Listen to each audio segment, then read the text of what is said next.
Hi, this is BRIT Palamuru YouTube channel. ఈరోజు మనము Microsoft Excel గురించి చెప్పుకుందాం. మైక్రోసాఫ్ట్ ఎక్సెల్ అనేది మనము క్యాలిక్యులేషన్ చేయడానికి స్టూడెంట్ యొక్క డేటాను అటెండెన్స్ షీట్స్ కానీ మార్క్ లిస్టులు కానీ ఇవన్నీ కూడా మనము చేసేసుకోవచ్చు. ఫామ్స్ కానీ బిల్స్ కానీ ఇవన్నీ కూడా మాన్యువల్గా చేసుకోవచ్చు, లేదా ఫార్ములాస్ ఉపయోగించి కూడా మనము క్యాలిక్యులేషన్స్ కానీ ఇవి కానీ చేసుకోవచ్చు. ఒక స్టూడెంట్ యొక్క ఎగ్జామ్ యొక్క రిజల్ట్ని తీసుకోవచ్చు, అటెండెన్స్ షీట్స్ని తయారు చేసేసుకోవచ్చు. మైక్రోసాఫ్ట్ ఎక్సెల్ వల్ల చాలా ఉపయోగం ఉంటుంది. మీరు ఎక్కడ జాబ్ చేయాలన్నా ఎంఎస్ ఆఫీస్ అనేది వచ్చి ఉండాలి. ఇందులో మెయిన్గా మనము Microsoft word and Microsoft Excel అనేది యూజ్ చేస్తాము. ఒక వీడియోస్లలో మైక్రోసాఫ్ట్ వర్డ్ గురించి నేను యూట్యూబ్ ఛానల్లో పెట్టాను. మీరు యూట్యూబ్ ఛానల్ని నా క్లాసెస్ వినాలనుకుంటే, యూట్యూబ్ ఛానల్లో నా క్లాసెస్ వినాలనుకుంటే కనుక BRIT పాలమూరు అని సెర్చ్లో యూట్యూబ్ సెర్చ్లో సెర్చ్ చేయండి. BRIT పాలమూరు యూట్యూబ్ ఛానల్లో. ఇప్పుడు ఎక్సెల్ గురించి చెప్పుకున్నాం. మీరు విండోస్ కీని ప్రెస్ చేసేసి అక్కడ ఎక్సెల్ అని టైప్ చేయండి. ఈ విధంగా మైక్రోసాఫ్ట్ ఎక్సెల్ 2007 అని వస్తుంది. ఇక్కడ ఈ విధంగా దీన్ని మీరు ఇక్కడ కానీ లేదంటే ఇక్కడ కానీ మీరు క్లిక్ మౌస్ ద్వారా క్లిక్ చేయండి, లేదా ఎంటర్ ప్రెస్ చేయండి. క్లిక్ చేయడం ద్వారా ఎక్సెల్ అనేది ఈ విధంగా ఓపెన్ అవుతుంది. ఎక్సెల్లో మీకు అన్నీ కూడా ఇక్కడ చూడండి, అన్నీ కూడా లైన్స్ కనబడుతున్నాయి. ఇక్కడ ఇవన్నీ బాక్సెస్గా కనబడుతున్నాయి. ఓకే, ఇక్కడ నెక్స్ట్ వచ్చేసి ఇక్కడ ఎక్సెల్లో మనకు కాలమ్స్ ఉంటాయి. A, B, C, D ఇవన్నీ నిలువుగా ఉండేటివన్నీ కూడా కాలమ్స్, అడ్డంగా ఉండేటి వెడల్పుగా ఉండేటన్నీ కూడా రోస్ అంటాం.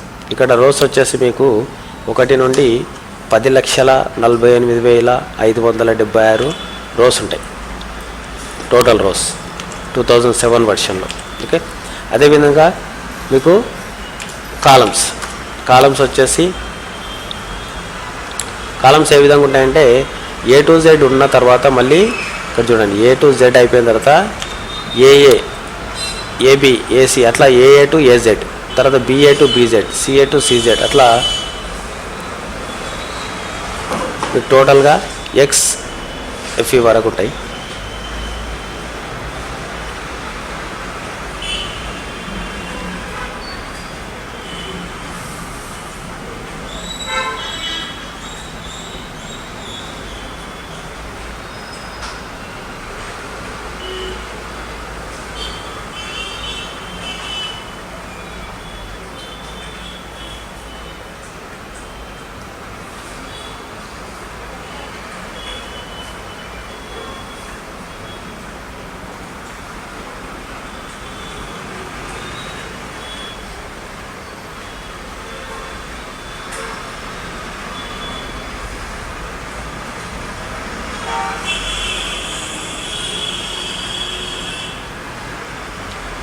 మైక్రోసాఫ్ట్ ఎక్సెల్లో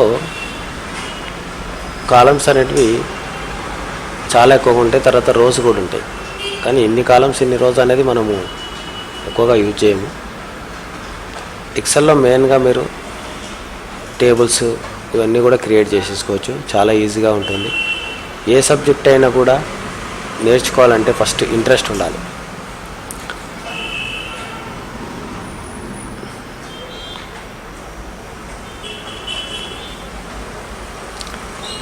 మొత్తం కూడా కాలమ్స్ ఎన్ని ఉన్నావో మీకు చూపిస్తున్నాను.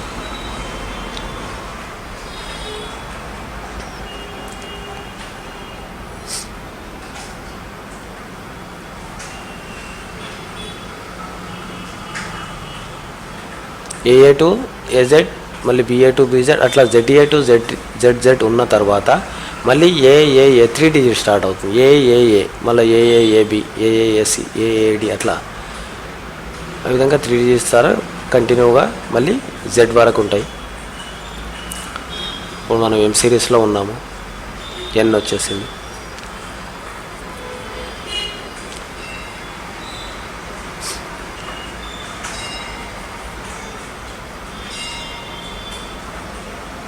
ఇవన్నీ క్యాలిక్యులేషన్ చేయడానికి కొద్దిగా ఇబ్బంది కాబట్టి నేను నెంబర్స్ ద్వారా మీకు చూపిస్తున్నాను.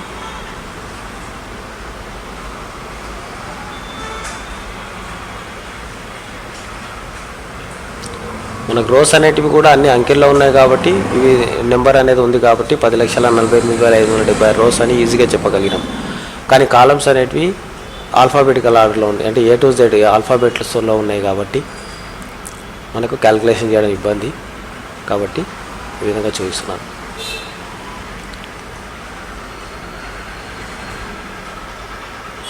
STUVW X వరకు ఈ కాలమ్స్ అనేవి XFV వరకు ఉంటాయి.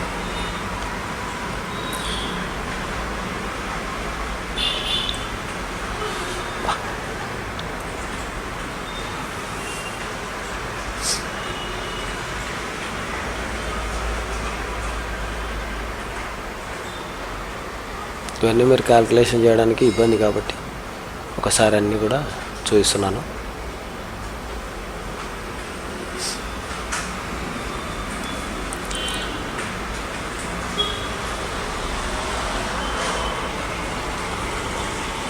మీరు ఈ క్లాసెస్ని మొబైల్లో కూడా వినొచ్చు. తర్వాత మీకు యూట్యూబ్ ఛానల్ టీవీలలో కూడా నెట్ కనెక్టివిటీ ఉంటే టీవీలలో కూడా యూట్యూబ్ ఛానల్ పెట్టి క్లాసెస్ వినండి. ఇక్కడ చూడండి మొత్తం కాలమ్స్ వచ్చేసి 16,386 కాలమ్స్ అనేది ఇక్కడ ఉన్నాయి. టోటల్గా కాలమ్స్ వచ్చేసి 16,386 కాలమ్స్ ఉన్నాయి. తర్వాత 10,48,576 రోస్ అనేటివి ఇక్కడ ఉన్నాయి. ఓకేనా. ఇక్కడ వచ్చేసి దీన్ని ఆఫీస్ బటన్ అంటాం. ఇదాన్ని ఆఫీస్ బటన్ అంటాం. ఇక్కడ దీన్ని ఆఫీస్ బటన్. తర్వాత నెక్స్ట్ ఇక్కడ వచ్చేసి దీన్ని క్విక్ యాక్సెస్ టూల్ బార్ అంటాం.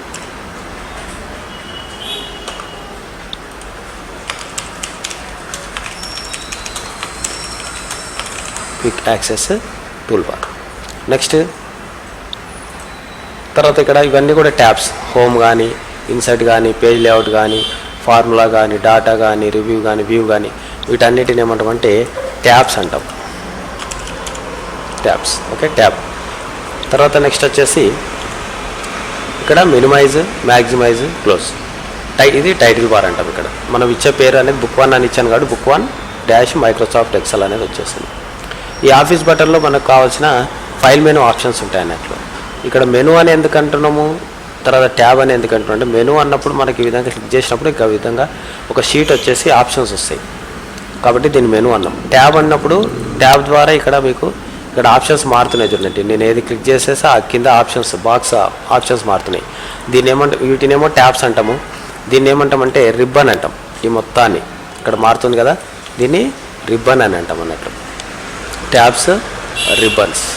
ఓకే. ఎక్సెల్లో జనరల్గా మనకి ఇక్కడ న్యూ అంటే కొత్త పేజీని ఓపెన్ చేసేసుకోవడం. అయితే ఎక్సెల్లో ఇంకొకటి ఏంటంటే ఎక్సెల్ మొత్తాన్ని మనము వర్క్ బుక్ అంటాం. టోటల్ ఎక్సెల్ని వర్క్ బుక్ అంటాం. ఒక్కొక్క వర్క్ బుక్లో షీట్స్ ఉంటాయి, వర్క్ షీట్స్ అంటాం. ఇక్కడ ఉన్నాయి చూడండి, షీట్ 1, షీట్ 2, షీట్ 3. ఇది క్లిక్ చేసేస్తే మనకు ఇంకా షీట్స్ అనేది యాడ్ అవుతుంటాయి. ఇట్లా షీట్స్ ఎన్నో తీసుకోవచ్చు. మొత్తం వర్క్ బుక్లో నెంబర్ ఆఫ్ షీట్స్ ఉంటాయి. వీటిని షీట్స్ అంటాం. షీట్ 1, షీట్ 2, షీట్ 3, షీట్ 4 అట్లా వర్క్ బుక్లో షీట్స్.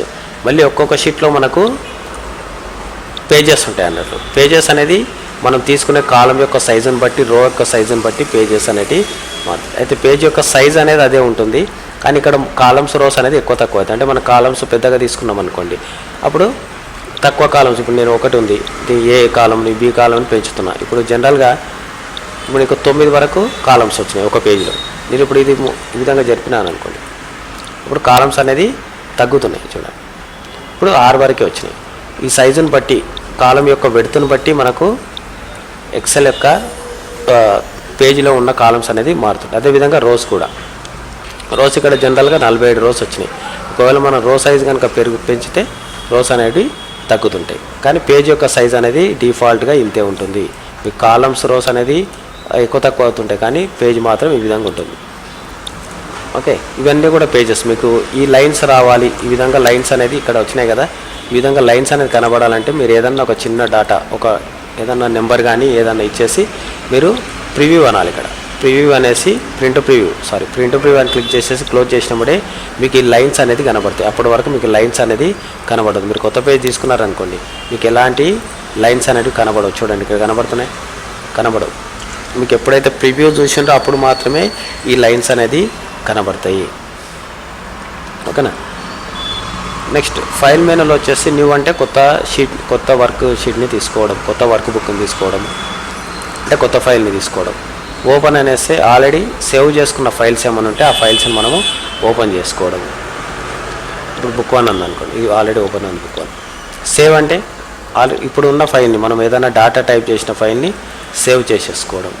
సేవ్ యాజ్ అంటే సేమ్ ఆల్రెడీ ఒక డేటాని మనం ఎంట్రీ చేసుకున్నాం అనుకోండి, ఇదే డేటాతోనే ఉన్నా నాకు ఇంకొక ఫైల్ కావాలన్నప్పుడు, సేమ్ ఫైల్ కావాలన్నప్పుడు సేవ్ యాజ్ చేసేసుకోండి. సేవ్ యాజ్ చేసేసుకొని ఇక్కడ ఎక్సెల్ వర్క్ బుక్ అనేసి మనం ఇంకొక పేరు ద్వారా ఇంకొక ఫైల్ కానీ ఇంకొక పేరు ఇస్తే ఇంకొక ఫైల్గా మారిపోతుంది. ఇప్పుడు బుక్ 1 అనేది ఉంది, నేను బుక్ 2 అని ఇస్తున్నాను, లేదా బుక్ 3 అనేది ఇస్తున్నాను.